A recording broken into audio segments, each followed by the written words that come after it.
Olá, sejam bem-vindos ao podcast O Fim da Picada. Eu sou Blue Messias e hoje vamos falar sobre um tema que atravessa gerações na política brasileira e que tem impactos profundos no nosso estado, o nepotismo.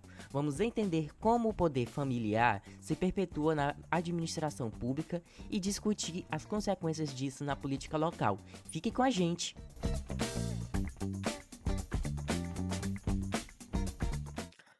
O Piauí é um estado rico em cultura e história, mas também é marcado por práticas políticas problemáticas.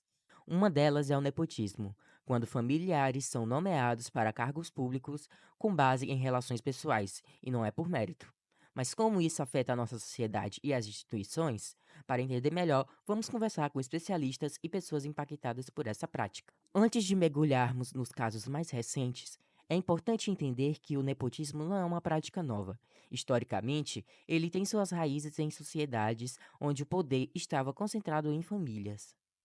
E com vocês eu chamo o professor Lenilson Portela. Professor, o senhor poderia nos explicar como o nepotismo começou a se consolidar como prática política, especialmente aqui no Piauí?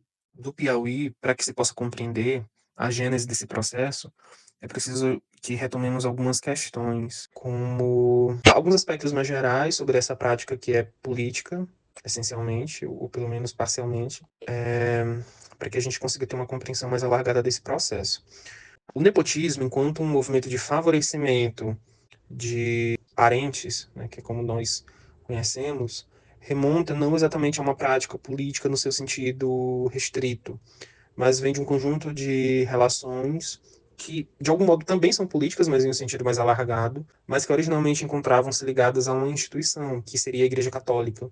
E mais especificamente, as relações que o Papa estabelecia com seus parentes, a partir do momento em que o Papa julgava que era conveniente favorecer aqueles que tinham algum laço sanguíneo, para que esses pudessem assumir posições dentro do Colégio dos Cardeais. Só que, paulatinamente, essa noção, que originalmente referia-se a uma prática do papado, foi ganhando novos contornos. E essa noção foi sendo aplicada a uma prática mais abrangente e que não tinha nenhuma ligação, ou pelo menos não uma ligação direta com a prática religiosa. Dentro do campo político, isso tem muito a ver com uma estrutura jurídica que permitia esse tipo de prática, o funcionalismo público e as relações políticas que se utilizavam. Se nós formos fazer um resgate histórico, nós vamos perceber que essa prática ela não é uma exclusividade do Brasil. Há no senso comum a ideia de que o Brasil é um país que se caracteriza por uma frouxidão nessas relações políticas e que esses favorecimentos eles são quase que exclusividade nossa, né? Aquela coisa do jeitinho brasileiro. O que não deixa de ser verdade, mas essa não é uma realidade exclusiva do Brasil. É possível encontrar lastro em outras experiências políticas ao redor do mundo e em outras temporalidades para além do presente, né? Para além do agora. Mas no caso específico do Brasil, é preciso que se diga que, no caso do nepotismo, essa é uma tradição que remonta já às nossas origens coloniais. Talvez não exatamente com esse nome, talvez não exatamente no formato que nós entendemos hoje, mas algo que vai nessa direção, nesse rumo. Existe pelo menos por parte de alguns historiadores, muito embora uma boa parte dos historiadores já considerem que isso seja um entendimento pacificado, de que o primeiro relato de nepotismo que nós temos na nossa história estaria contido na carta que Pero Vaz de Caminha endereça à coroa portuguesa, né, aquele seu famoso relato do descobrimento. Porque no final da carta existe uma espécie de petição endereçada ao rei sobre um pedido de emprego ao genro de Pero Vaz de Caminha, mas muitos historiadores, ou pelo menos uma parte considerável dos historiadores, consideram que essa ideia ela é uma ideia falsa e que talvez não caiba uma explanação mais detalhada sobre toda essa discussão historiográfica. Mas o fato é que, paulatinamente no Brasil, vai se estruturando um conjunto de relações que tendem a essa prática. E por que tendem a essa prática? Nós devemos lembrar que, assim que o processo de colonização aqui se inicia, leva seguidas de portugueses chegam aqui no Brasil, eles chegam no nosso território já com uma prática política e administrativa que admite algo nesse sentido. Então, muitos desses comportamentos, dessas noções, elas não são criadas aqui, muito embora que elas se intensifiquem. Mas muitas dessas práticas, elas têm a sua origem na própria realidade da metrópole que era Portugal. O fato é que, quando transplantada para o lado de cá do Atlântico, algo bastante específico vai acontecer, que é a dificuldade da coroa ou de outros agentes que seriam responsáveis por fiscalizar o processo de estruturação da administração pública e também da formatação da política, no sentido das suas relações, e daquilo que a política vai desenvolver de um modo geral dentro do território brasileiro, não se consegue ter um controle muito efetivo, muito embora naquele contexto do Brasil colonial existisse um conjunto de práticas mas um conjunto de institutos jurídicos que tentavam dar conta dessas questões. E aqui nós vamos relembrar um pouco sobre as ordenações filipinas, mas antes das ordenações filipinas nós tivemos as ordenações manuelinas e afoncinas, que era um conjunto de normas jurídicas que tentavam dar uma legitimidade tanto às relações do direito civil, às práticas políticas, enfim, tentava organizar a vida social naquele contexto em Portugal, e essas ordenações elas se aplicavam às colônias. Como essas ordenações, esse ordenamento jurídico não conseguia ser eficaz, e mais ainda por conta da distância, da dispersão e de um conjunto de questões que nós tínhamos naquele contexto, poucos essa prática ela vai se intensificando. Então, o nepotismo não é uma exclusividade do Piauí, e não é uma exclusividade tampouco do Nordeste e daquela ideia que muitas vezes se liga ao coronelismo, porque há no senso comum essa ideia massificada de que o nepotismo estaria muito atrelado ao coronelismo, e o coronelismo seria uma prática ligada a essa região que hoje nós entendemos como Nordeste, mas não. É uma prática que se verifica em diversas partes do Brasil e em diversos tempos, com diversos ordenamentos jurídicos que foram sendo instituídos ao longo do tempo, porque nós lembramos que, a partir do século XIX, de 1822, com uma ruptura entre Brasil e Portugal, e Brasil deixa de ser colônia e ganha o status de nação, né, autônoma, um novo ordenamento jurídico vai ser instituído, muito embora esse ordenamento beba ainda das influências oriundas de Portugal, das ordenações filipinas, mas apesar da mudança do ordenamento jurídico, a prática ela continua. E ela continua não apenas por uma ineficiência do próprio ordenamento, mas também porque se enraizou como uma prática cultural. E esse ordenamento jurídico muitas vezes refletia o que essa cultura, o modo como essa cultura estava estruturado. Até porque durante muito tempo, a ideia do nepotismo como uma prática ruim, como um valor ruim, não foi difundido, ou não se difundiu no senso comum, né? A tal ponto de que até hoje, muito embora nós tenhamos um ordenamento jurídico, tanto por meio da Constituição, de leis, de decretos, de jurisprudência, ou seja, nós temos uma noção no presente que encontra-se pacificada de que o nepotismo é um crime, se configura como um crime, e se configura como uma prática política reprovável, como uma prática cultural não desejável, e mesmo assim essa prática ainda persiste. Ou seja, naquele contexto que nós tínhamos, apesar da prática da dificuldade do ordenamento, melhor dizendo, de reprovar ou de não dar margem para esse tipo de prática, nós tínhamos uma cultura que aprovava. E era um expediente muito comum nesse contexto, e aqui nós estamos falando do século XIX, século XX, que muitos políticos se utilizassem desse tipo de prática para favorecimento dos seus, e dos seus que eu digo enquanto pessoas ligadas consanguinamente, mas de uma prática de nepotismo mais ampliada, mais estendida, que muitas vezes coloca em posições, favorece pessoas e coloca essas pessoas em posições sem levar em consideração qualificações profissionais, capacidades técnicas, simplesmente por conta dos laços de amizade, os laços ideológicos, os laços políticos e por aí vai, né? Bom, é importante também aqui citar que essa prática ela tem muito a ver com uma noção que vai ser trabalhada pelo Sérgio Buarque de Holanda no seu famoso livro Raízes do Brasil, que é aquilo que ele chama de homem cordial brasileiro. Essa cordialidade não tem nada a ver, apesar de aparentemente estar ligada a uma ideia de boa educação, porque cordialidade geralmente nós ligamos a uma ideia de boa educação, de um bem tratar os outros. E não tem nada a ver com isso. A ideia de cordialidade a que ele se refere tem a ver com o sentido etimológico da palavra cordialidade, que vem de corde, ou cordis, que seria coração em latim. Ou seja, dentro da nossa prática política nacional, isso se aplica ao caso específico do Piauí, nós, enquanto povo brasileiro, muitas vezes não conseguimos estabelecer o que é o limite da vida privada para o limite da vida pública. A vida pública é essa que pede isonomia, que pede uma capacidade de estabelecer limites, de entender que eu não posso favorecer o outro, né? Os meus, no caso, né? Os meus parentes, os meus amigos, os meus agregados, enfim, simplesmente porque eu quero favorecê-los. Mas de que a administração pública, ela requer do administrador ou dos agentes públicos, de um modo geral, isonomia e a capacidade de estabelecer essas distinções, esses limites entre o público e o privado, entre, ou melhor dizendo, um entendimento de que eu não posso favorecer os meus, né? De uma maneira muito clara. No caso do Piauí, o Piauí faz parte do Brasil. Então, o Piauí foi embebido, foi atravessado dessas práticas, dessas práticas, né, que nós entendemos como nepotismo. É muito interessante observar que, no caso específico do Piauí, talvez nós encontremos situações análogas em outros estados. Mas é muito interessante observar que no Piauí, a partir da criação dos partidos políticos, uma prática vai surgir e que ela permanece até hoje. É muito comum que dentro dessas grandes famílias que cuidaram da administração pública no estado, seja ao longo do século XIX, século XX mesmo no presente, havia uma divisão interna no sentido de ter garantias políticas. O que é que isso significa na prática?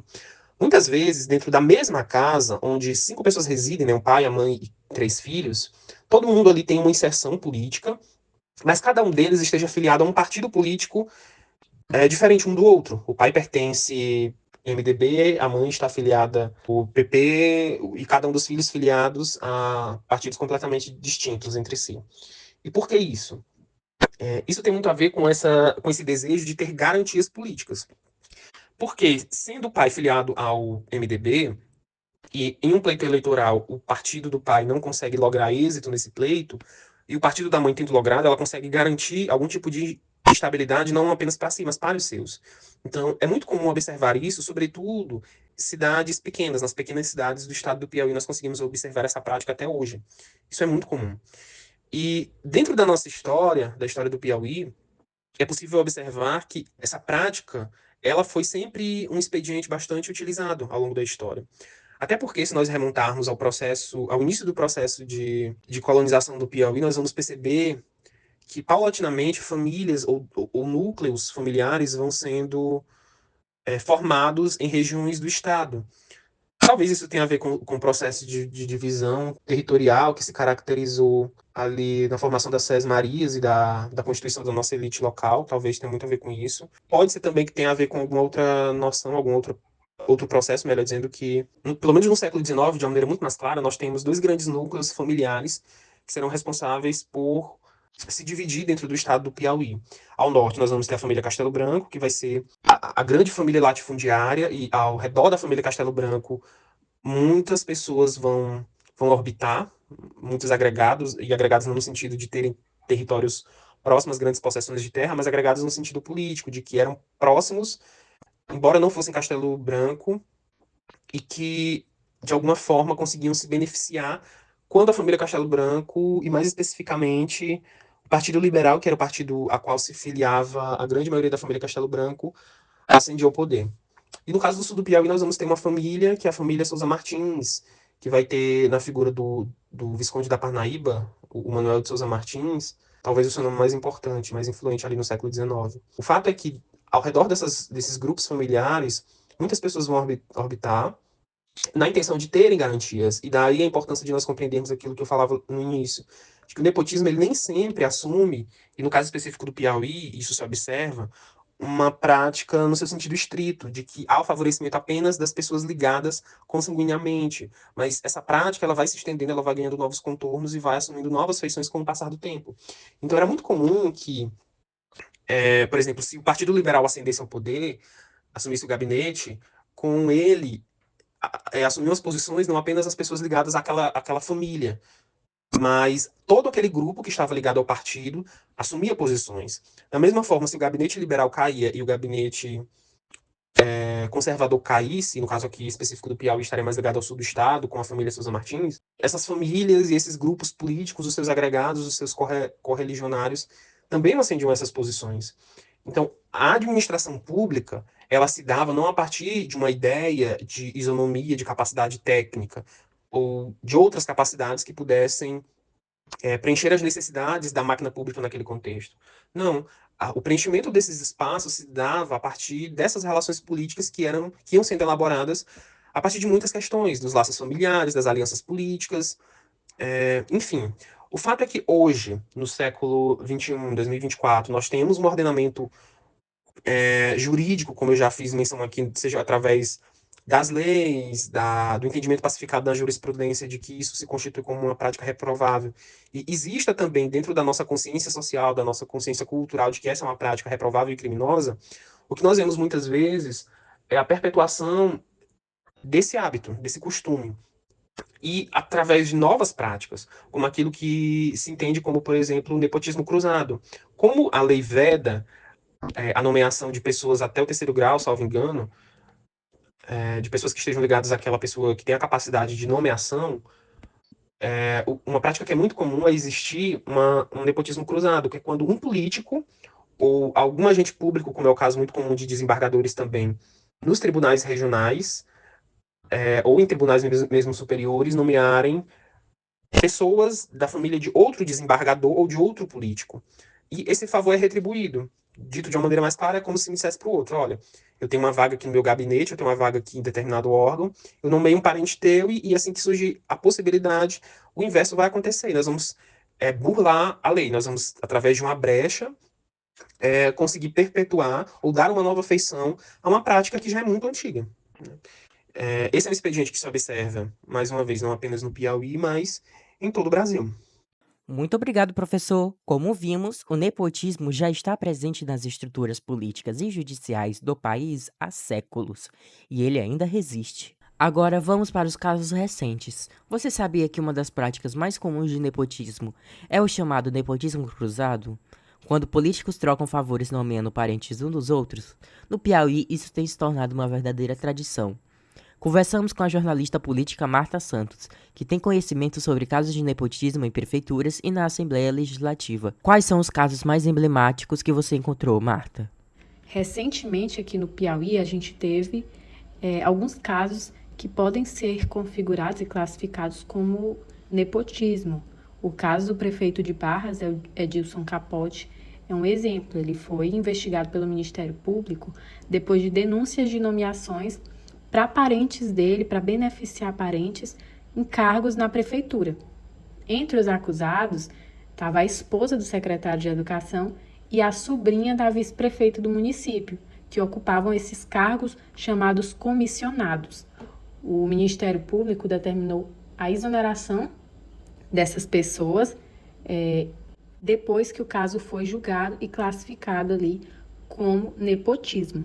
A gente tem outro exemplo em Esperantina, município aqui também do Piauí, onde a ex-prefeita Vilma Amorim, ela foi acusada de contratar parentes em cargos de confiança, a mesma coisa.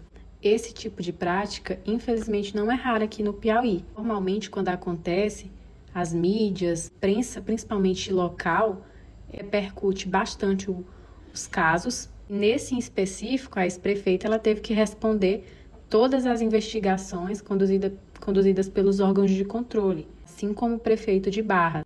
Em 2021, a então prefeita de Cocal de Telha, Ana Célia, ela também foi denunciada por nepotismo, porque ela nomeou o próprio irmão como secretário de finanças do município. Para finalizar, aqui na capital Teresina, a gente também teve um caso bem emblemático. O atual prefeito de Teresina, em 2022, foi acusado de nepotismo pelo Sindicato dos Servidores Públicos Municipais de Teresina, o Sindicerme.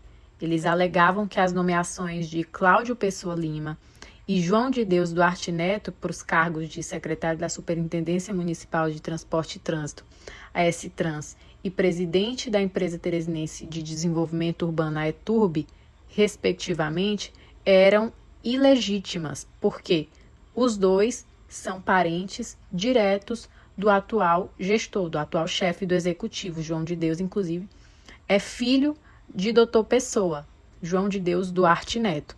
Apesar da acusação, o Tribunal de Contas aqui do Estado rejeitou a denúncia de nepotismo. O órgão classificou e declarou legítimas as nomeações dos dois mencionados anteriormente. Mas apesar de rejeitar a denúncia, a relatora do processo, a conselheira Flora Isabel, ela julgou como de parcial procedência o pedido e emitiu uma recomendação ao prefeito de Teresina, Dr. Pessoa, para que ele se abstenha de realizar nos quadros da administração pública a nomeação de cônjuge, companheiro ou parente da autoridade nomeante para cargo em comissão ou de confiança, ou até em uma função gratificada, que é como se classifica o nepotismo. Então, ficou a recomendação do Tribunal de Contas do Estado, nesse caso aqui da capital, que eu acredito que tenha sido mais recente. Então, Marta, de alguma forma você já foi silenciada por dar essas notícias? Agora, falando sobre as dificuldades, embora eu não tenha passado por nenhuma situação em específico, é comum que a gente veja colegas de profissão, outros repórteres, que sofrem pressões ao investigar casos como esses, casos que a sociedade e que todo mundo considera como graves, principalmente em cidades menores, como é o caso aqui dos municípios do estado, onde os laços políticos normalmente são mais estreitos e há uma proximidade ali entre as autoridades que julgam os processos e quem está envolvido neles. O papel da imprensa é crucial na fiscalização da administração pública e de todas as áreas da vida. Quando a gente, como imprensa, expõe casos desse tipo, a gente não está só cumprindo o papel de vigilante, a gente também está pressionando essas autoridades, esses políticos, a adotarem práticas mais transparentes e éticas nas gestões. Porque com a exposição vem as pressões de todas as áreas. E aí eu digo que principalmente da população, que é quem mais sofre com práticas desse tipo, com corrupção, com nepotismo ou com peculato. Então, como sempre, a imprensa faz aquele papel de ponte entre a informação, o fato e a sociedade, o interesse público, as pessoas, os eleitores. Esse trabalho eu diria que é indispensável. E não só quando a gente fala da parte ruim, digamos assim, do serviço público, mas também serve como porta-voz de políticas públicas, de boas medidas e ajuda no processo de transparência de qualquer gestão. Como a Marta mencionou, o nepotismo vai além de simples nomeações. Ele compromete a eficiência da gestão pública e afeta diretamente os serviços que a população recebe. Agora vamos ouvir a opinião de um especialista em política. Agora vamos falar com o professor Ricardo Arraes, mestre em Ciências Políticas. O senhor acredita que o nepotismo é um dos principais fatores que impedem a renovação política no Piauí? Ok, Blue. A prática nepotista, ela coloca em ação a influência de quem está no poder, de algum órgão, né, de alguma autarquia, de alguma secretaria. Ela coloca em missão de poder alguém com influência, momentaneamente alguém influente. E quando uma pessoa coloca um parente, nomeia um parente, escala um parente, ele termina contrariando os três princípios, né, da legalidade e da moralidade do serviço público. O serviço público, e aí a gente recorda Weber, o serviço público ele se caracteriza exatamente pela prática da impessoalidade. O serviço público preconiza a moralidade e a igualdade. Então, esses três princípios, eles são simplesmente afogados, né, nas águas gélidas do nepotismo. Porque o serviço público não pode reconhecer o cidadão como alguém parente de outro.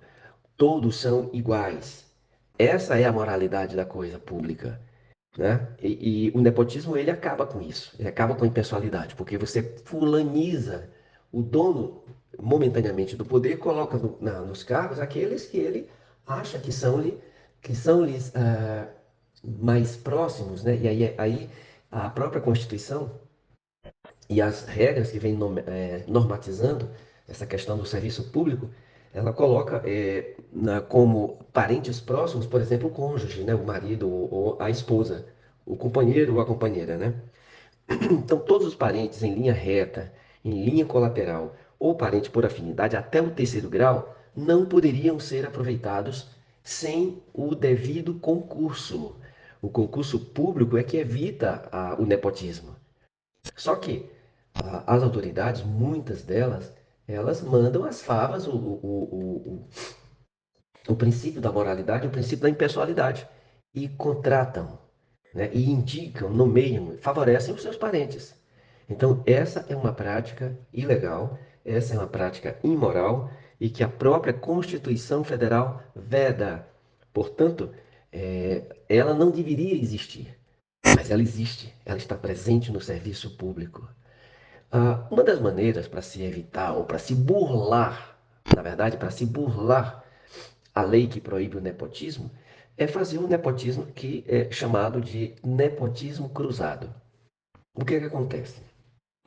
Os gestores públicos, eles fazem o cruzamento de parentes. Então, os meus parentes eu não botam no meu gabinete, eu boto no gabinete do meu secretário vizinho. E o secretário vizinho coloca os parentes dele no meu gabinete. Então, isso se chama de nepotismo cruzado.